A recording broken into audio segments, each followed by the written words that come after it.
नमो राघवाय। बंधुओं, इस संसार पर विजय पाने की इच्छा वाले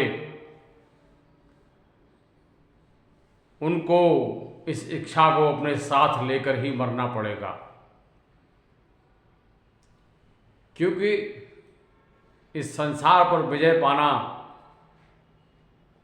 कोई आसान काम नहीं है। विजय किस पर पाई जाती है? शत्रु पर। और ये जो शत्रु है संसार, अजेय है। प्रभु श्री राम स्वयं कहते हैं, महा अजय संसार रिपु। शब्दों पर ध्यान दीजिए। महा अजय संसार रिपु, जीत सकई सो वीर, असरथ जाके होए दृढ़, सुनो सखा मत धीर। बड़े बड़े कथावाचक कथा कहते हैं, ऐसे महत्वपूर्ण प्रसंगों पर कोई विचार व्यक्त नहीं करते और कथा को दे देते हैं विश्राम। बोलो जय श्री राम। ये अत्यंत महत्वपूर्ण विषय है। हम सब लोगों को इनको सुनना चाहिए। क्यों सुनना चाहिए? कि जब आप असफल होते हैं तो आपको लगता है कि किसी अन्य स्थिति परिस्थिति के कारण हम असफल हो गए। आप अपना आत्मनिरीक्षण नहीं करते या करना नहीं चाहते। यदि आप स्वयं का आत्मनिरीक्षण करेंगे तो आपको स्वयं पता चल जाएगा कि हम क्यों असफल हुए। महाअजय संसार जीत सकई सो वीर, असरथ जाके होए दृढ़, सुनो सखा मत धीर। प्रभु श्री राम विभीषण जी से कह रहे हैं। इसी प्रकार से श्रीमद् भगवद गीता जी में भी भगवान श्री कृष्ण अर्जुन को कहते हैं, यम यम वाप स्मरण भावम त्यजन्ति अन्ते कलेवरम, तम तमे वेद कौन्ते सदा तद्भाव भावित है। जिस भाव में अंत समय में जीवात्मा इस शरीर को छोड़कर जाता है, वो उसी भाव को प्राप्त होता है। तब क्या किया जाए? तस्मात् सर्वेषु कालेषु माम अस्मर युद्ध च, मयि अर्पित मनोबुद्धि मामे वैश्यस असंशयम्। सर्वेश कालेषु माम अनुस्मर, मेरा स्मरण कर और युद्ध कर। युद्ध माने इस संसार में आप समझ लीजिए, हर समय लोगों को युद्ध ही करना पड़ता है। संघर्ष क्या है? युद्ध ही है। तो विश्व विजयी बनने के लिए 23 सद्गुणों की आवश्यकता है। एक आध दो की नहीं, 23 सद्गुणों की आवश्यकता है। ध्यान से सुनना। क्या कहा भगवान ने? महाअजय संसार रूप, जीत सके सो वीर, असरथ जाके होए दृढ़, सुनो सखा मत धीर। जब प्रभु श्री राम और रावण का युद्ध हो रहा था तो विभीषण ने देखा कि रावण तो रथ पर सवार है, नाना प्रकार के अस्त्र शस्त्र उसके पास हैं, सारे साधन हैं, और प्रभु श्री राम तो उस स्थिति को देखकर विभीषण जी अधीर हो गए, धैर्य खो बैठे। रावण रथी बिरथ रघुवीरा, देख विभीषण भयो अधीरा। रावण रथ पर सवार है और भगवान श्री राम बिना रथ के हैं, बिरथ रघुवीरा। देख विभीषण भयो अधीरा, अधिक प्रीत उर्भा संदेहा, बंद चरण कह सहित सनेहा। विभीषण का अत्यंत प्रेम था प्रभु श्री राम से, तो वो नहीं चाहता था ना कि भगवान हार जाएं। वो प्रत्येक दिशा में चाहता था प्रभु श्री राम जीत जाएं, लेकिन उस स्थिति को देखकर वो अधीर हो गया। अधिक प्रीत उर्भासन, उसके हृदय में संदेह हो गया कि ऐसी स्थिति में भगवान कैसे लड़ पाएंगे इस रावण से। अधिक प्रीत उर्भा संदेहा, बंद चरण कह सहित स्नेहा।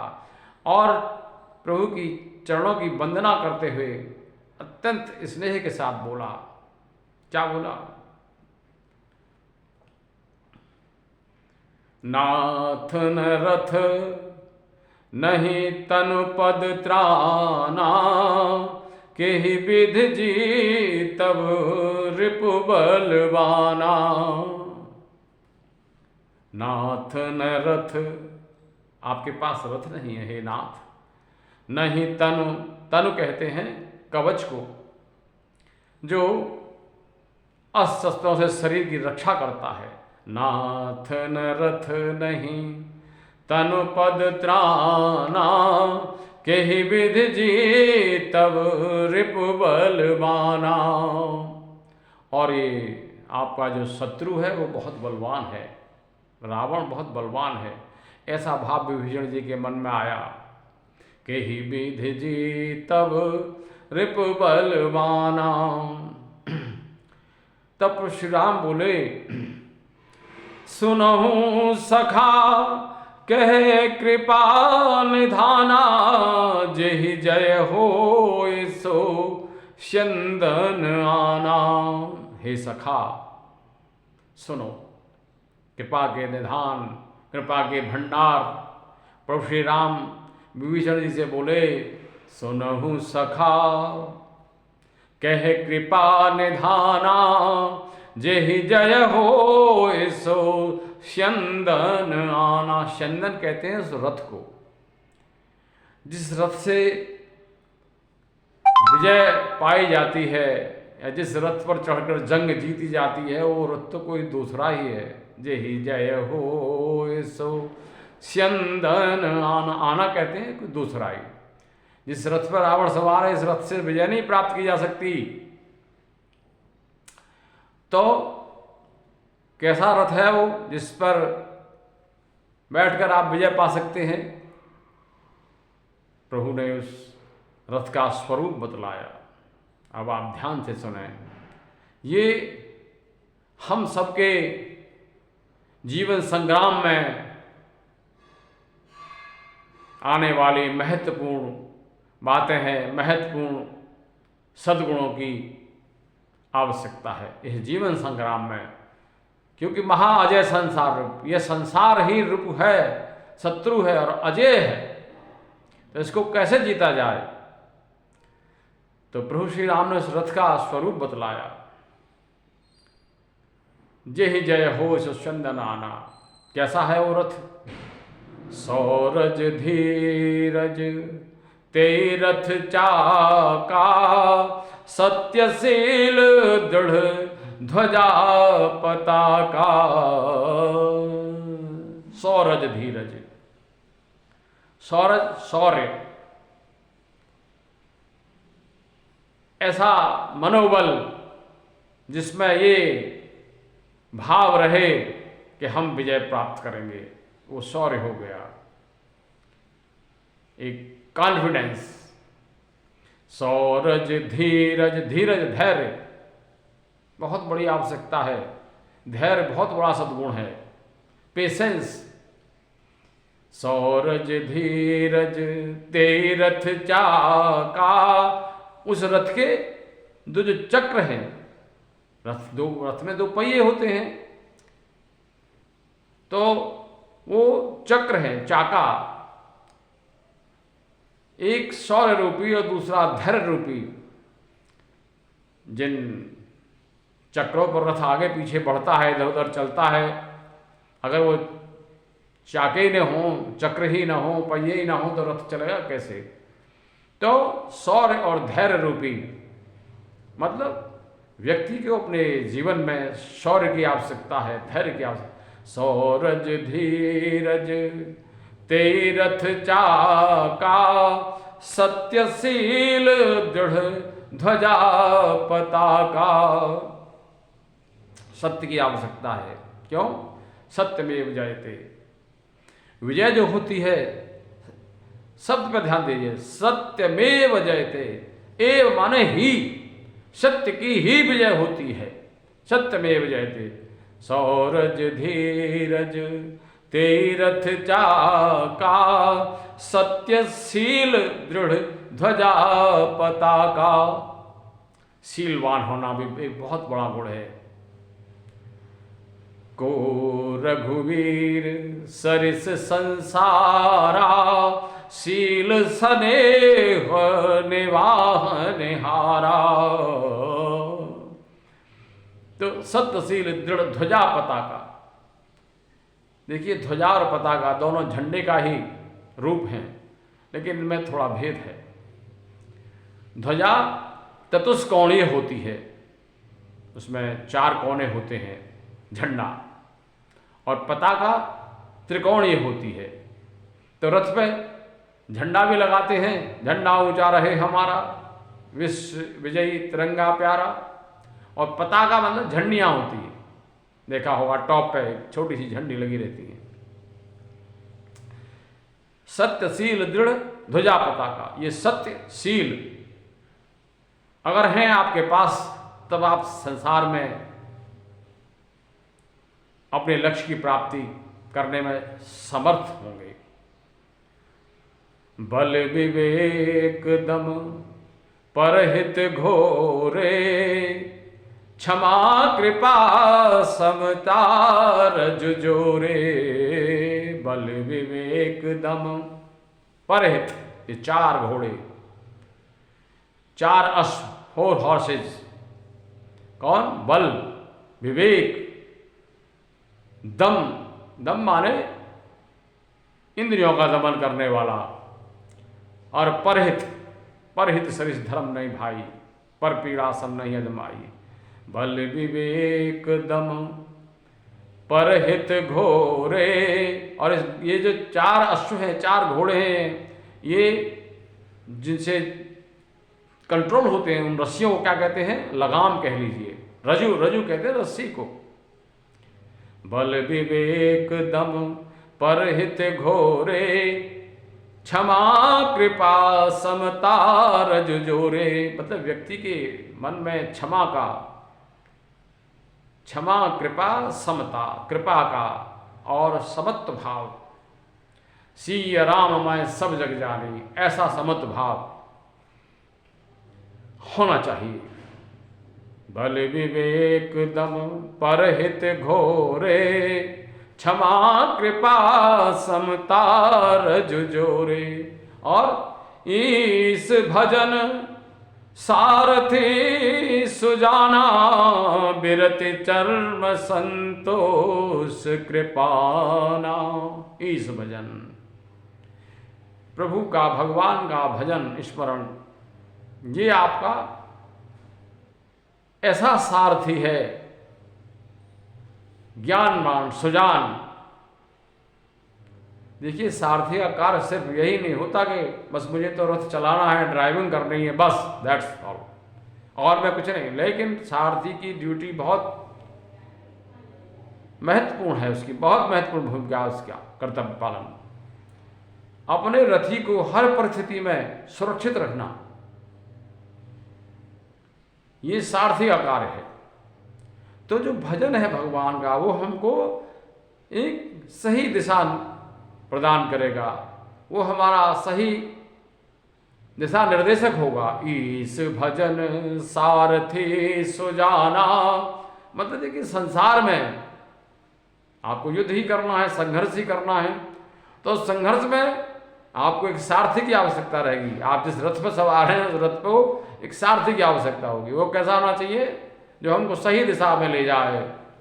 ईस भजन सारथी सुजाना, बिरति चर्म संतोष कृपाना। जो वैराग्य है, जो विरक्ति है, वो चर्म का काम करेगा, ढाल का काम करेगा। देखिए, जब पुराने समय में युद्ध होते रहे तो धनुष बाण और तलवार कृपाण इन्हीं से होता रहा ना। तो तलवार का वार सहने के लिए ढाल की आवश्यकता होती थी। एक हाथ में जो योद्धा होता था वो ढाल को रखता था। बिरति चर्म, चर्म माने ढाल। संतोष कृपाना, और संतोष क्या है? वो तलवार के समान है। ये मनुष्य के जीवन में इसका होना बहुत आवश्यक है। संतोषी सदा सुखी कहते हैं ना, बिनु संतोष न काम न साही, और काम अछत सुख सपने हुनाही। बिना संतोष के कामनाएं नष्ट नहीं हो सकती, और जब तक कामनाएं नष्ट नहीं हो सकती तो सुख की अपेक्षा करना मृग मरीच का है, भूल है, सपना है। बिनु संतोष तो बिरति चर्म संतोष कृपाना। इस अजय संसार में संतोष का होना बहुत आवश्यक है। असंतोष रहेगा तो आप हमेशा व्यथित रहेंगे, दुखी रहेंगे। और एक दुखी आदमी क्या कर सकता है? हारेगा ही हारेगा, हर हालत में हारेगा। जीतने की तो उसकी सोच बहुत दूर की बात है। और दान परसु बुद्धि शक्ति प्रचंडा, बर विज्ञान कठिन को दंडा। दान परसु, जो देने का भाव है, दान का भाव, देने का भाव, ये फरसे के समान है। बुद्धि शक्ति प्रचंडा, और जो बुद्धि है आपकी, विवेकवान बुद्धि, वो प्रचंड शक्ति के बराबर समान है। बुद्धि न हो आपके हाथ में, कैसा ही आप मतलब जो कुछ भी अस्वस्थ दे दीजिए, आप कुछ नहीं कर पाएंगे। दान परसु बुद्धि शक्ति प्रचंडा, बर विज्ञान कठिन को दंडा। और श्रेष्ठ ज्ञान, वर विज्ञान, वर माने श्रेष्ठ, वो कठिन को दंडा। कोदंड कहते हैं धनुष, कठिन जिसको तोड़ा ना जा सके, कोदंड। बर विज्ञान कठिन को दंडा, अमल अचल मन तून समाना। अमल, आपका मन कैसा होना चाहिए? निर्मल, अमल। निर्मल मन जन सो मोहे भावा, मोहि कपट छल छेद्र। निर्मल मन जन सो मोहि पावा, मोहि कपट छल छेद्र न भावा। प्रभु श्री राम स्वयं कह रहे हैं, निर्मल मन, जिसका मन निर्मल है वही मुझको पा सकता है। और मोहि कपट छल छिद्र, जिसको भगवान ही पसंद नहीं करेंगे तो वो करेगा क्या दुनिया में? धक्के ही खाएगा। तो अचल अमल, अमल अचल मन तून समाना। अमल हो, निर्मल हो और अचल हो, स्थिरता हो, मन की दृढ़ता हो। अचल अमल मन तून समाना, ऐसा मन, वो क्या है? तूण, तूण कहते हैं जो तरकस, इसमें बाण रखे जाते हैं, एक होल्डर, एरोज का, बाणों का होल्डर, उसे तून कहते हैं। अचल अमल मन तून समा, समदम नियम सिली मुख नाना। सिली मुख माने बाण, वो समदम नियम सिली मुख नाना, उसमें सब माने समन करने का, इंद्रियों का दमन समन और नियम, ये बड़े मायने की चीजें हैं, बहुत ही महत्वपूर्ण गुण है।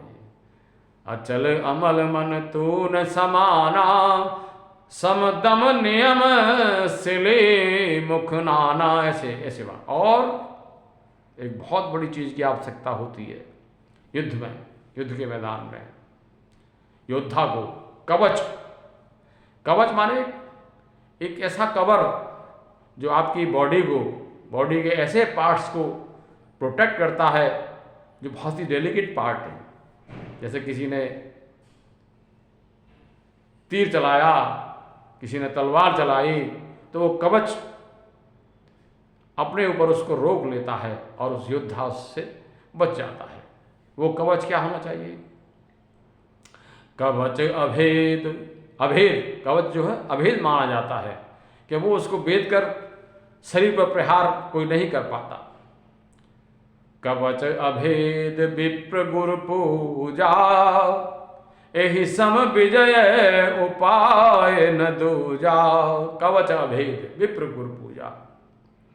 देखिए, गुरु और विप्र, या यदि गुरु ही विप्र हो तो इससे तो अच्छी कोई बात ही नहीं है। ये हमेशा इनका मान सम्मान, गुरु की स्थिति भगवान के समान है।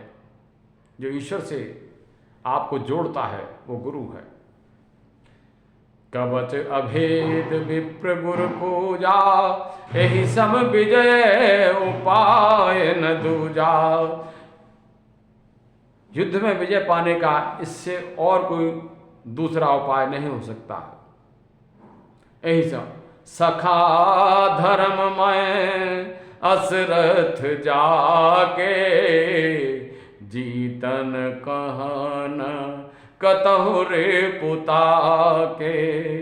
सखा धर्ममय असरथ जाके, हे सखा, हे मित्र, जिसके पास भी ऐसा धर्म में रथ होगा उसके लिए कोई जीतने योग्य है ही नहीं।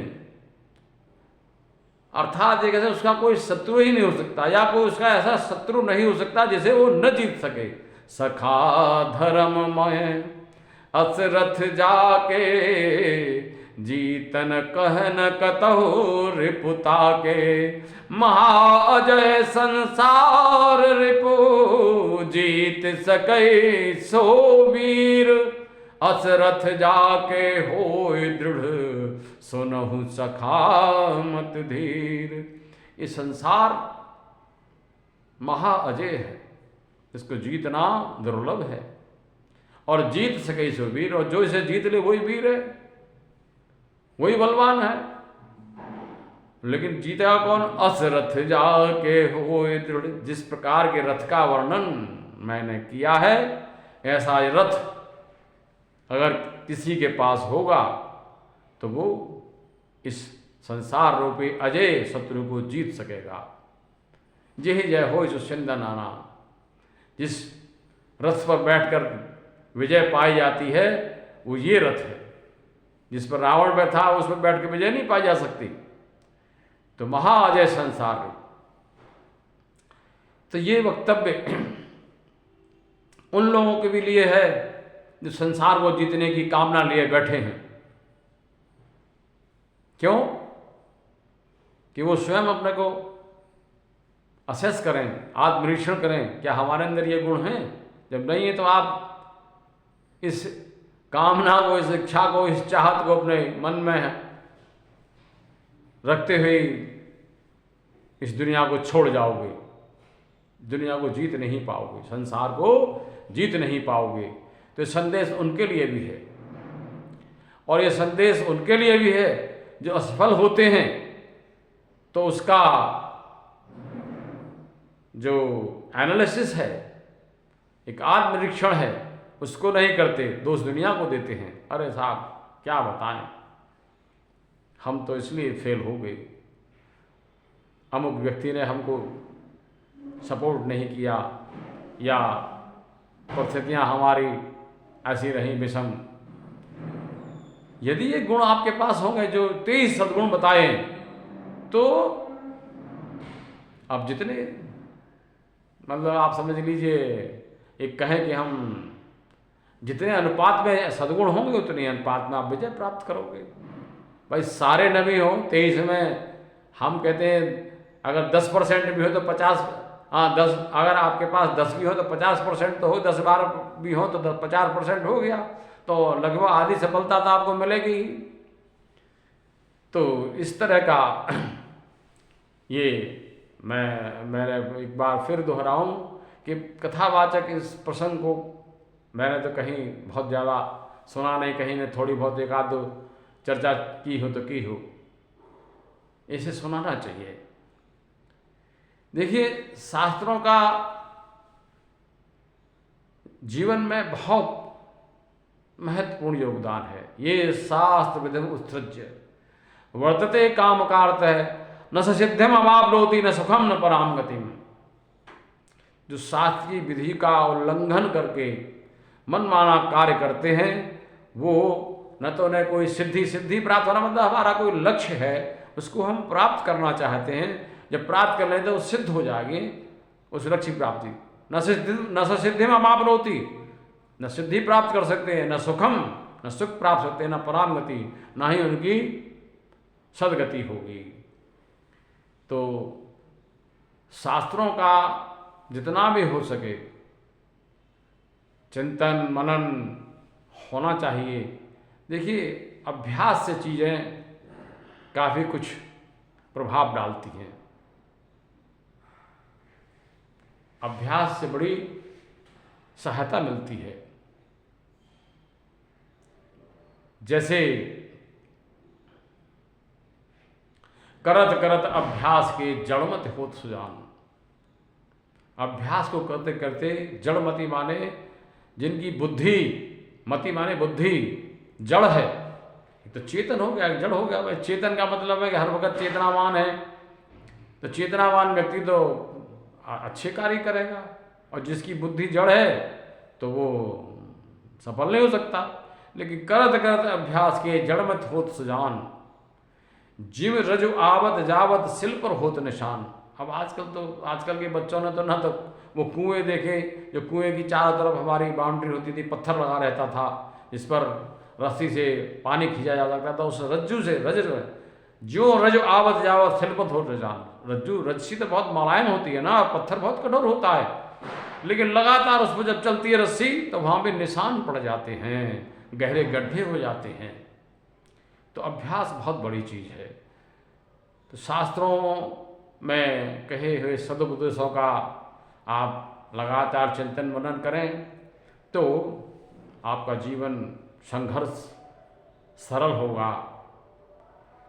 ये मेरा भाव आपको कैसा लगा, ईमानदारी की बात है। यदि आपको अच्छा लगा हो तो आप कमेंट करके बताएं, जिससे मेरा मनोबल बढ़ेगा। और इसमें कोई त्रुटि हो तो वो भी आप कह सकते हैं, तो मैं अपने उसमें कुछ स्वयं को सुधारने का, अमेंड करने का प्रयास करूँगा। और मेरे चैनल को सब्सक्राइब करें। मेरा उद्देश्य यही है कि मैं श्री रामचरितमानस जी एवं श्री भगवद गीता के उन अंशों को आप लोगों के साथ शेयर करूं जो आवश्यक हैं। अस्तु, नमो राघवाय, धन्यवाद, फिर मिलेंगे।